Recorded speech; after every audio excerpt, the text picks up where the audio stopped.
Hello, Harmon Wilts, DEKALB Technical Agronomist here today to kind of talk some products with you. We're very fortunate to have with us Travis Lund. So Travis, why don't you introduce yourself? Yeah, so like Harmon said, Travis Lund, the new DEKALB FSR for Swift and Chippewa counties. So just got started here in this role and look forward to one of our products. So. You've been fortunate to come on just before harvest, so had a chance to ride in some combines and look at some of the products. Anything in your mind, kind of in your maturity, you stick out that you like, you want to talk about for a minute? Yeah, so when I came on, we got to go through, do a few combine rides, and especially more in the later maturity for my territory. Some of the key products that kind of stood out to me, 4944, 5008, 5138, and 5218 were some of the products that I noticed were performing really well. 4944, that's one of the attributes with it is a high yield, plant health. It's kind of where that product fits pretty well. 5008 looks really good for gosses, which then fits it into the corn on corn acre really well, and it's really good silage corn. 5138, high fertility, good ear flex, so population, maybe a little flexibility there with that one. And then 5218, that's a new product. I think you might know a little bit more about that one, Harmon, but that one also looked really good in the plot, so I don't know if you got some more. Yeah, nice observation off looking at plots this year, Travis. The new 5218 we are quite excited about.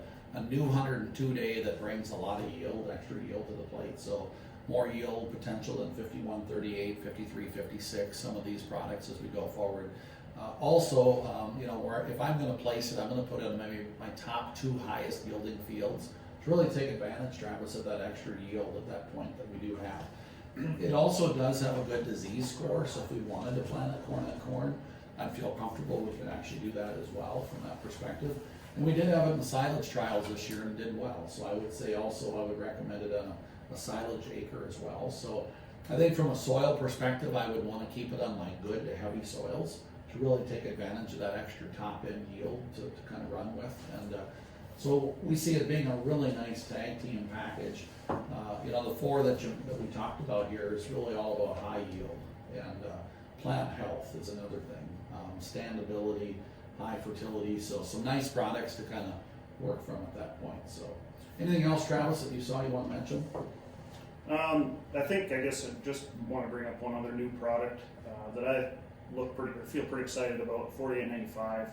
It is a double pro, so maybe not going to fit that corn on corn acre with the rootworm, but in plots it looked really well, stood really well in the ones I was looking at. But anything else you that maybe add to that? You know, I'm glad you brought 4895 up because it is a double pro, but it's really fantastic for stalks and roots. If you look at the DEKALB lineup, it's about standability. So through the summer, all the storm damage and so forth we saw in plots, this thing stood really well, stalks and roots.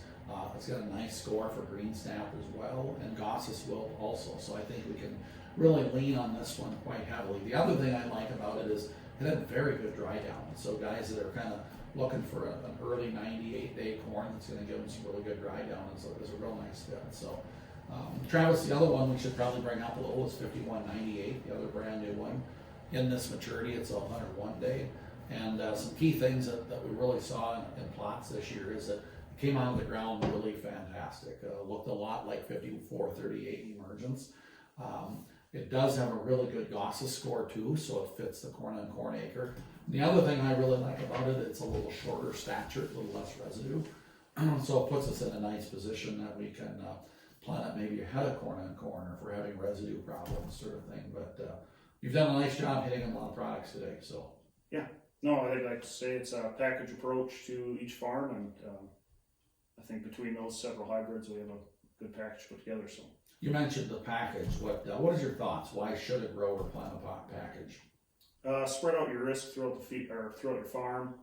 Not every hybrid is going to perform perfect on every field condition, and each year is different. So you don't know which hybrid is going to perform each year. And with the package approach, you can spread your risk out. Make sure you're maximizing yield on your whole farm.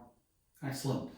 Thank you very much. You can see we've got some really good new FSRs and some good veteran FSRs as well. So fantastic. Thank you, Travis.